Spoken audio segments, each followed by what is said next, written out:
Salut, c'est Aurore de Melueur.com. Aujourd'hui, on va parler de l'importance du pot à pot, particulièrement à la naissance, mais pas seulement.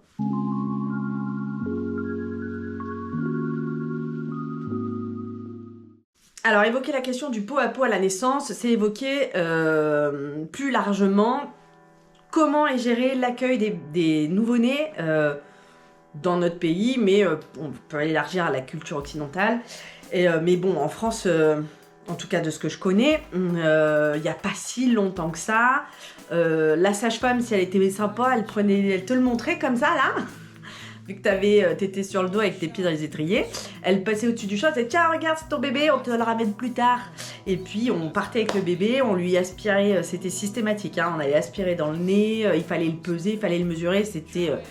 le truc le plus important à faire à ce moment-là. Et puis on le lavait parce que bah, tu te rends compte, il y a du sang, il y a plein de trucs, donc faut être propre. Et alors on lavait, on mettait le pyjama, le bonnet.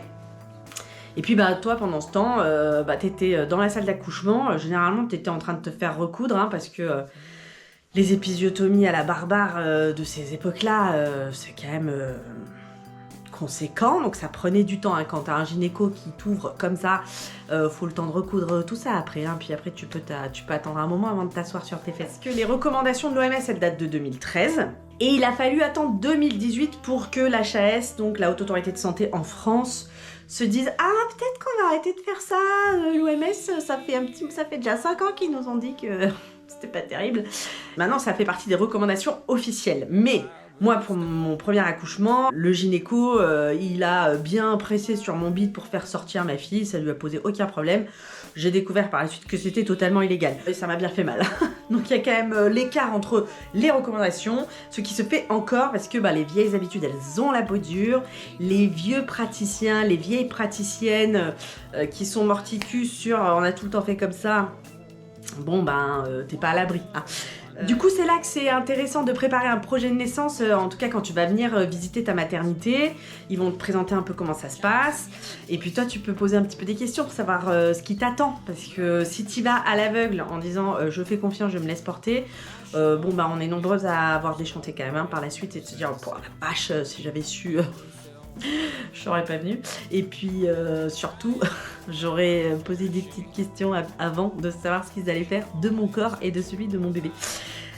Donc quand même ils se sont rendus compte, et ça il a fallu, c'est passé par les prématurés en fait, hein. Ils se sont rendus compte que les prématurés, si tu les mettais direct en couveuse, ça se passait pas bien pour eux, hein, qu'en fait la meilleure couveuse pour eux c'était le pot à pot contre la maman, voire le papa, hein. Ils se rétablissaient beaucoup plus vite. En fait t'es un incubateur, hein, pour ton bébé les premiers mois, et ça prématuré ou pas, donc ça ils s'en sont rendus compte. J'avais lu aussi des témoignages, il y avait quand même des sages-femmes qui géraient bien leur barque, hein, où le bébé est décompensé, on n'arrivait plus, ils arrivaient à rien faire. Et puis au bout d'un moment, c'est une vieille sage-femme qui a dit « bon ça suffit, rendez ce bébé à sa maman ».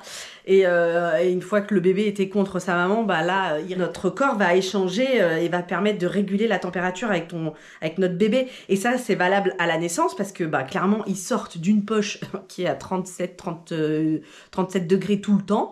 Là, ils arrivent dehors, il fait pas 37 hein, quand ils sortent.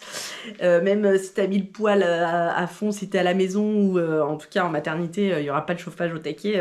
Donc de base, là, il y a un choc thermique qui se passe quand ils sortent, et le meilleur endroit pour se réchauffer, c'est la maman, c'est pas le pyjama en fait. C'est pas ton pyjama qui va réchauffer ton bébé, c'est toi, c'est ton corps. Donc la première chose à faire, c'est de le prendre contre toi, et là en fait tu peux... ça on en reparlera avec le portage, c'est le même principe. Tu vas aller recouvrir ton bébé, mais quand il sera sur toi, tu mets pas de barrière. Moins il y a de barrière entre toi et ton bébé, plus tu vas pouvoir réguler. C'est dans notre fonctionnement physiologique, hein, de venir. Le corps de la maman, il est fait pour s'adapter et checker la température de son bébé pour le réguler. Donc moins tu vas avoir de barrières, et ça donc c'est valable en portage physiologique quand tu portes en écharpe. On ne met pas le manteau, le pull et tout dans l'écharpe, ça c'est on déshabille le bébé, il faut qu'on soit et nous pareil, c'est juste un t-shirt. Et après j'aurai l'occasion de faire des vidéos pour évoquer comment on s'habille justement l'un et l'autre pour qu'il n'y ait pas ni trop chaud ni trop froid. Voilà. Donc ça c'est pour la température, mais après il y a tous les battements du cœur et puis surtout en fait c'est hyper rassurant, ça évite que ton bébé il est censé baigner dans de l'ocytocine à la naissance. Là, si tu veux pas le baigner dans du cortisol de stress, bon tu le gardes contre toi, il va entendre ton cœur qu'il entendait à l'intérieur et il va retrouver son environnement en fait, qui est sécurisant. C'est juste qu'il est passé de dedans à dehors, c'est pas juste ça, c'est colossal dans cette petite vie d'être humain qui commence.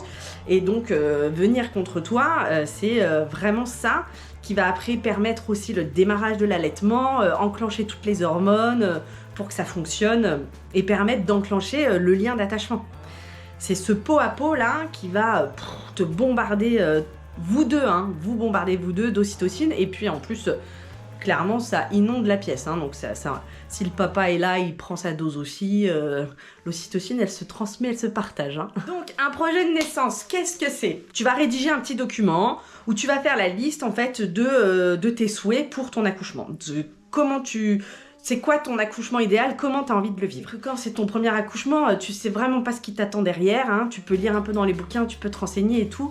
On est plus à même pour les enfants suivants de vraiment checker ce qu'on veut, ce qu'on ne veut pas, parce qu'on est plus au clair de qu'est-ce qui se passe, comment ça fonctionne, comment ça marche.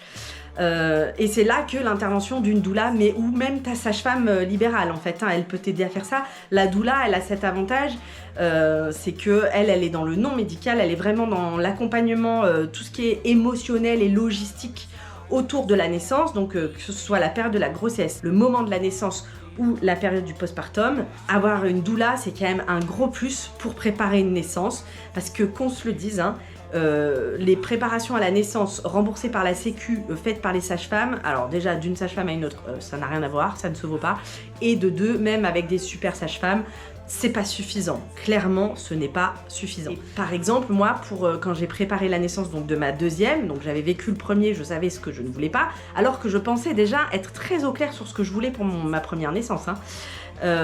Donc j'ai encore plus préparé la deuxième, donc là j'ai lu, et surtout, en fait, ce qui a vraiment fait la différence, je pense, c'est que j'avais une amie doula qui organisait des cercles de femmes justement sur la question de la naissance et des accouchements, et donc on a organisé un cercle où chacune est venue raconter son accouchement.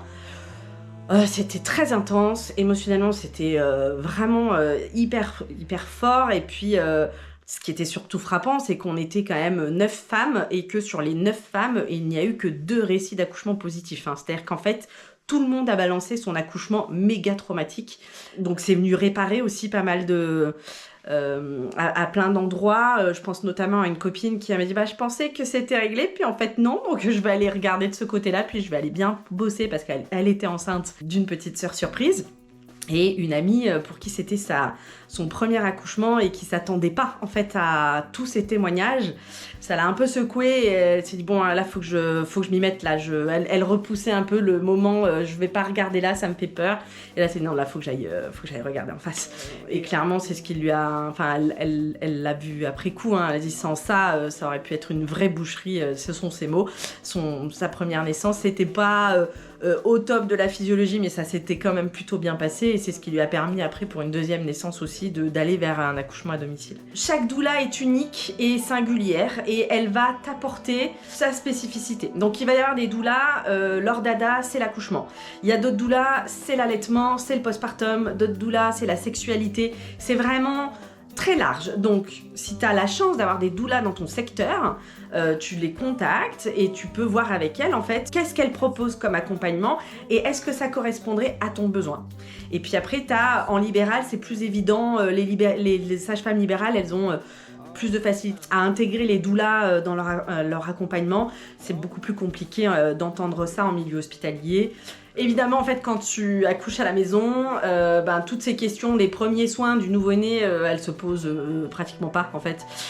T'as le moment de la naissance, de base, ton bébé, il est sur toi direct, et puis après, il bouge plus. Je me rappelle même plus à quel moment on a pesé ma fille et mon fils. On aime bien peser au moment de la naissance, mais selon l'heure de naissance, selon l'état de tout le monde, c'est quelque chose qui peut être fait le lendemain matin, mais en général on aime bien avoir le poids de naissance parce que ça va devenir la référence. Ton bébé va perdre du poids sur les premiers jours et c'est en fonction du temps qu'il va mettre à reprendre ce poids qu'on va pouvoir évaluer la mise en route de l'allaitement. Mesurer ça entre le jour de sa naissance et le lendemain, il va pas prendre 1 centimètre. Donc ça peut attendre.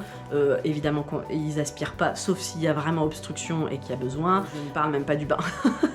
Alors le bain, on aura l'occasion d'en reparler, je referai des vidéos là-dessus. On ne baigne plus, ça c'est dans les recommandations, alors j'ose espérer que dans toutes les maternités ça se passe comme ça, mais il n'y a plus le bain systématique à la naissance et le lendemain, voire le surlendemain. Normalement les préconisations c'est minimum 24 heures, et puis en vrai, voilà, s'il n'y a pas de besoin, on laisse le vernix, c'est la petite pellicule blanche qui est sur la peau à la naissance. Le plan de l'hygiène et de la propreté, ça n'a aucune nécessité.